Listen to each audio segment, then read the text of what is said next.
आणि थेट जाऊयात खासदार संजय राऊत बोलतायत. भ्रष्ट ठेकेदार आणि हे लोक आमचा पक्ष जमीनदोस्त करायला निघाले, म्हणजे भाषा आहे त्यांची. मुळात तुमचा पक्ष जमिनीवर आहे का? हे जर सगळे बाहेर काढले तर तुमचा पक्ष कुठे आहे?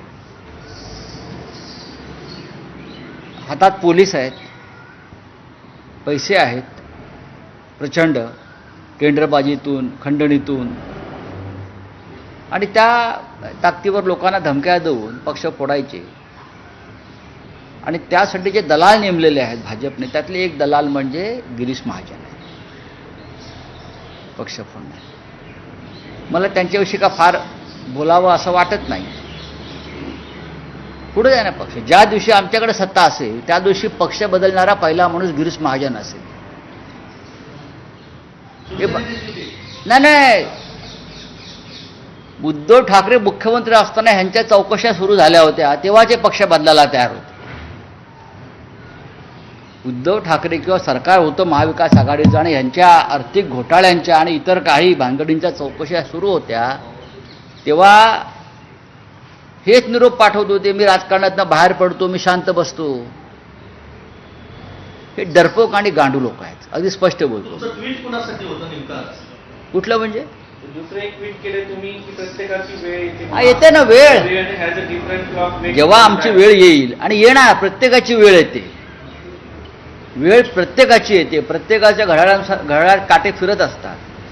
आज जी तुम्ही भाषा वापरताय बाळासाहेब ठाकरेंची शिवसेना जमीनदोस्त करण्याची, तुम्हाला लाज वाटली पाहिजे.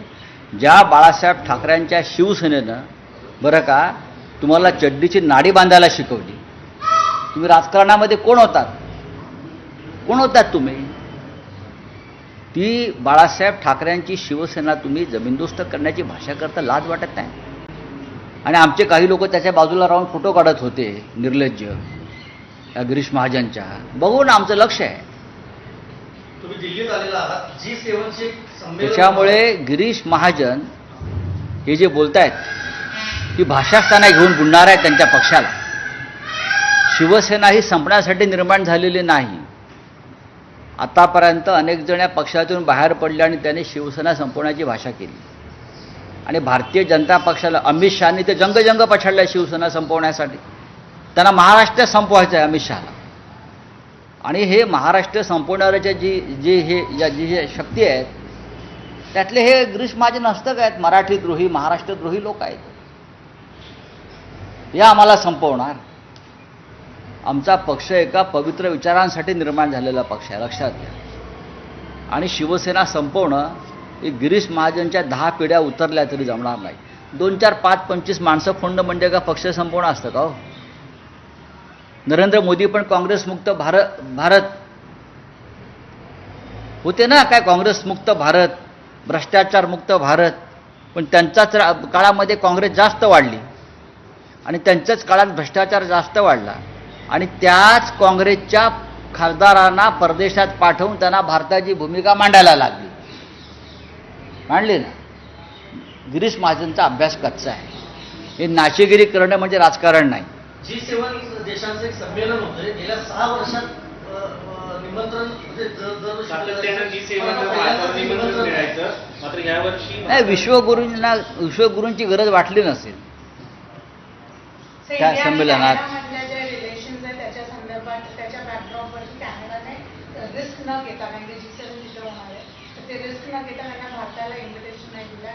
आज खास करून जेव्हा पहलगाम आणि या टेररिस्ट अटॅक होतात, देशभरात जातो, कॅनडाच्या G7 मध्ये आपल्याला बोलत. नाही, भारताची अवस्था या जगामध्ये अत्यंत बिकट झालेली आहे, लक्षात घ्या. पेहलगाव हल्ल्यानंतर भारताच्या बाजूने एकही मित्र उभा राहिला नाही. भारताला जगात मित्रच नाही.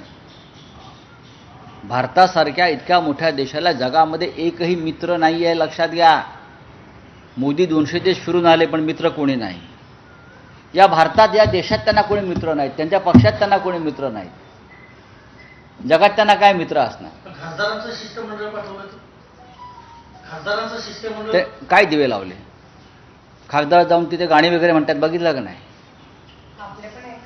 असू द्या हो, म्हणून काय झालं? खासदार कोणत्या कामासाठी गेले आणि कोणत्या देशात गेले आहेत? मला ह्याच्यावर बोलायचं नाही, राष्ट्राचा विषय आहे.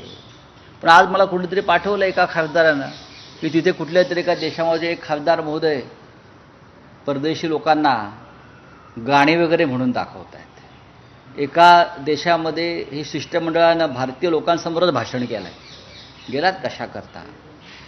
आणि असे अनेक देश आहेत ज्या देशांचा या संघर्षाशी भारत पाकिस्तान काय संबंधच नाही आहे. असे अनेक देशांची नावं आहेत, मला नावं घ्यायची नाही, त्या देशांचा मला अपमान करायचा नाही आहे. पण ठीक आहे, विश्वगुरूंनी पाठवलं आहे, गेलं पाहिजे. इंडिया गठबंधनची बैठक आहे आज. Constitution Club मध्ये जी बैठक होती. डिमांड्स आहेत. नाही, इंडिया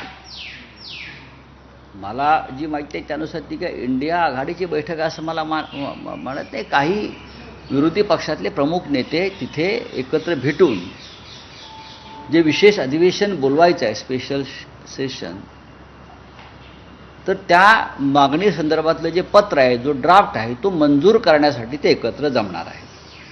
मलाही त्या संदर्भात फोन होता. मी म्हटलं तुम्ही त्या संदर्भात जी भूमिका घ्याल ती आम्हाला मान्य आहे.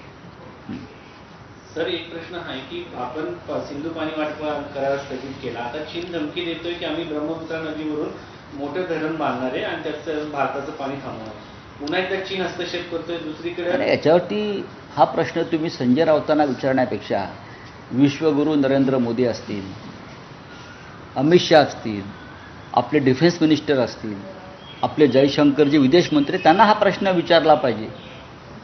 चीन आम्हाला धमकी देते आणि तुम्ही प्रश्न विरोधी पक्षाला विचारताय. आम्ही जेव्हा सत्तेवर येऊ तेव्हा तुम्ही आम्हाला प्रश्न जरूर विचारा, आमचं काय अडचण नाही आहे. आणि अगदीच जर तुम्हाला असं वाटतं की उत्तर मिळत नाही तर मग देवेंद्र फडणवीस, अजित पवार, गिरीश महाजन यांना विचारा.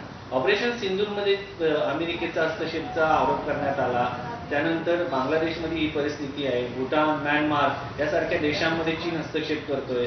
बफर स्टेट कुठेतरी भारतापासून दुरावले जात आहेत. भारताच्या बाजूनी या देशामध्ये एकही राष्ट्र उभं राहायला तयार नाही आहे. याचं कारण नरेंद्र मोदी आणि भाजप.